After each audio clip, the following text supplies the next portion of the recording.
તો મિત્રો, આજથી આપણે સિનિયર સાયન્ટિફિક આસિસ્ટન્ટના વિડીયો લેક્ચર્સની શરૂઆત કરીએ છીએ. યુનિટ 1થી જ સ્ટાર્ટ કરવાના છીએ.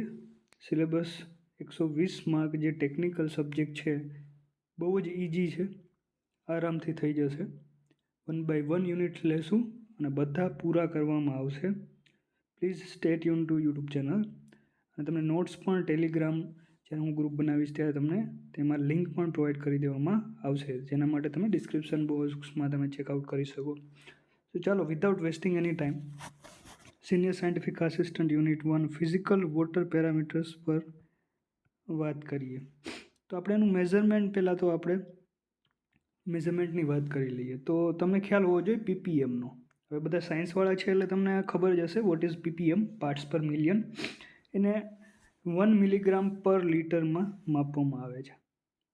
જો આપણે ટોટલ સોલિડની વાત કરીએ તો ટોટલ સોલિડ શું છે? ડિઝોલ્વ સોલિડ વત્તા સસ્પેન્ડેડ સોલિડ, ઓકે, જેને આપણે ટોટલ સોલિડ કહેવામાં આવે છે.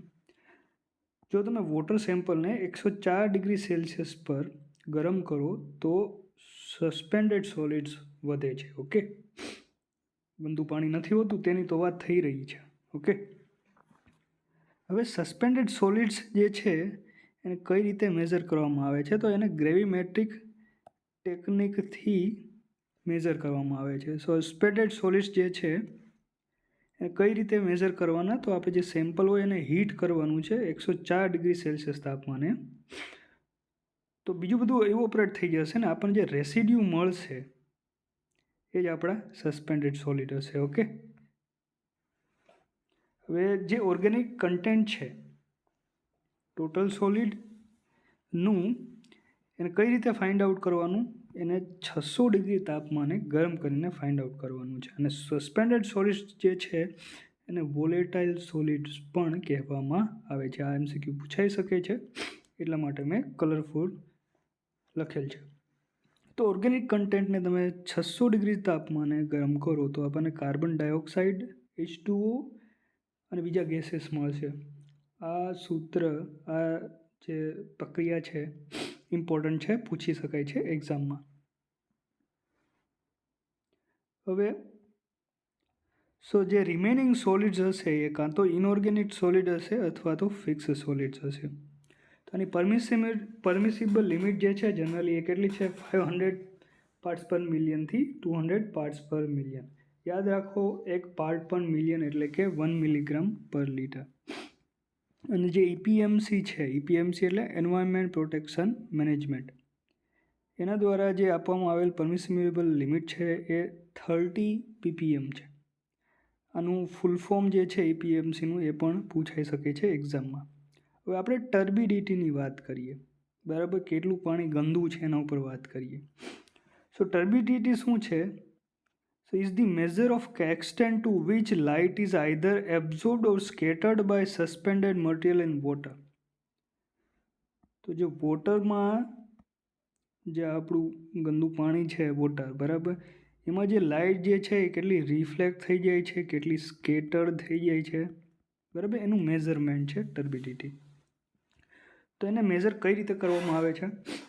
પહેલાં તો એને ટર્બિડિટી રોડથી મેઝર કરવામાં છે, અથવા જેક્સન ટર્બિડિમીટર છે, અથવા બાયલીઝ ટર્બિડિમીટર છે, અથવા નેફ્લોમીટર.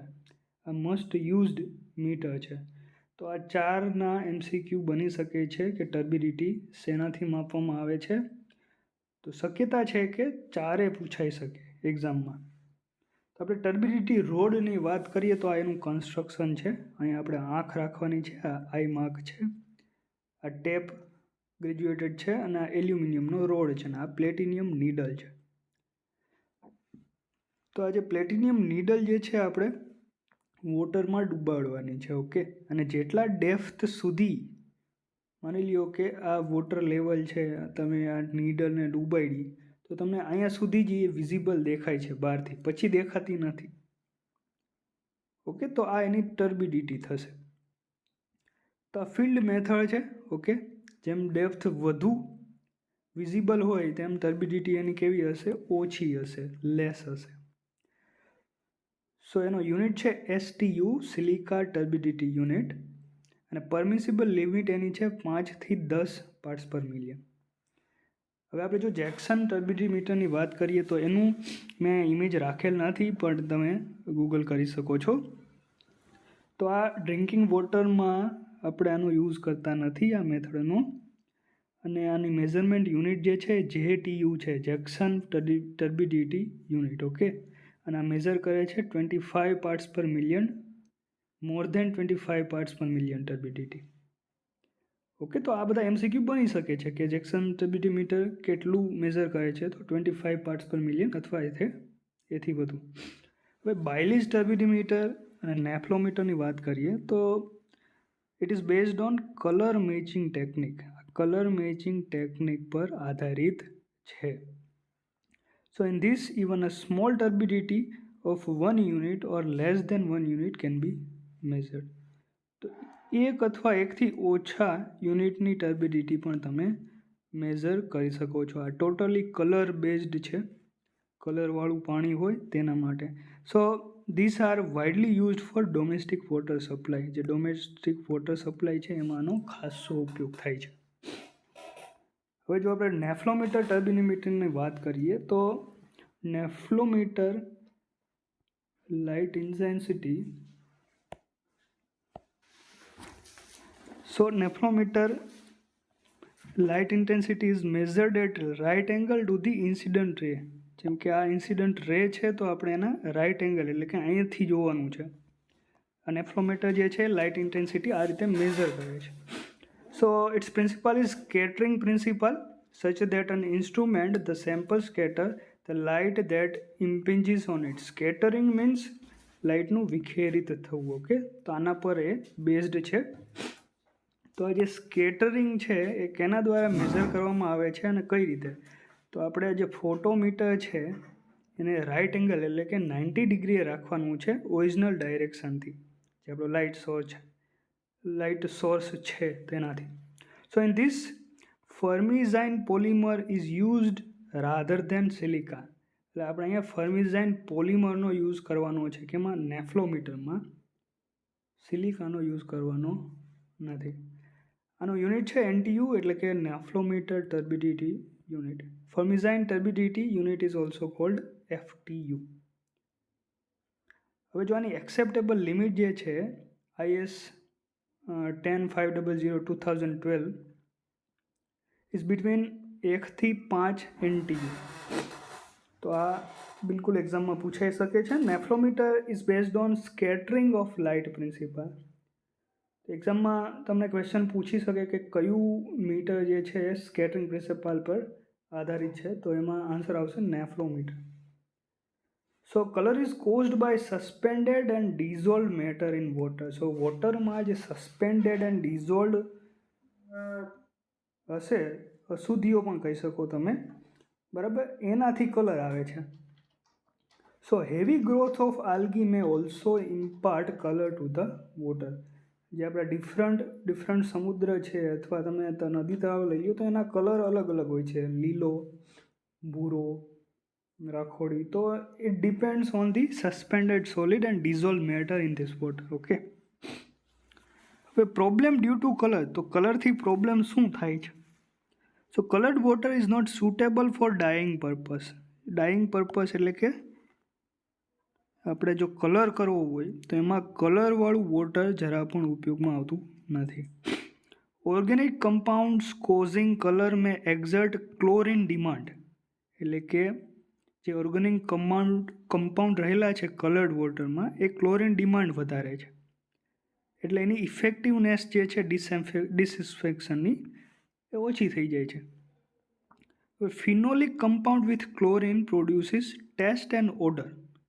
એટલે કે ગંધ, સ્વાદ અને ગંધ ફિનોલિક કમ્પાઉન્ડ જે છે એ પ્રોડ્યુસ કરે છે. ફિનોલ તમને ખબર છે ફિનોલ કેવું હોય છે? ઓકે, માથે. હવે મેઝરમેન્ટની વાત કરીએ તો measurement of colour can be done by tintometer or by Nessler tube. તો આ MCQ એક્ઝામમાં આવી શકે છે કે કલરનું મેઝરમેન્ટ કેના દ્વારા થાય છે, તો ટિન્ટોમીટર અથવા Nessler tube. So it is based on colour matching technique obviously, and result is expressed in TCU એટલે કે ટ્રુ કલર યુનિટ અથવા હેઝન યુનિટ. 1 TCU જે છે એ કેના ઇક્વલ થાય છે? તો 1 TCU is equal to colour produce by 1 milligram per litre, એટલે કે 1 ppm of platinum in the form of chloroplatinic ion. Chloroplatinic આયનના ફોર્મમાં જો 1 ppm જેટલું પ્લેટિયમ જે છે, 1 TCUની આપણે વાત કરી રહ્યા છીએ કે એ કેના ઇક્વલ છે? તો 1 ppm જેટલું પ્લેટિનિયમ છે ક્લોરોપ્લેટિનિક આયનના ફોર્મમાં, એના ઇક્વલ થશે. So it is only for yellowish colour, પીળાશ પડતા કલર માટે જ ઉપયોગી છે અથવા લાગુ પડતું છે. So colour testing is done within 72 hour of collection. Collection પછી 72 કલાકમાં તમારે એનું ટેસ્ટિંગ કરી લેવાનું છે, વરના એનો કલર જે છે એ બદલી શકે છે. સો એઝ અધરવાઇઝ કલર બદલી શકે, બાયોલોજિકલ, કેમિકલ, ઘણી બધી પ્રોપર્ટીઝ બદલી શકે છે. આની જો પરમિસિબલ યુનિટ છે એ 5 TCU અથવા 15 TCU છે.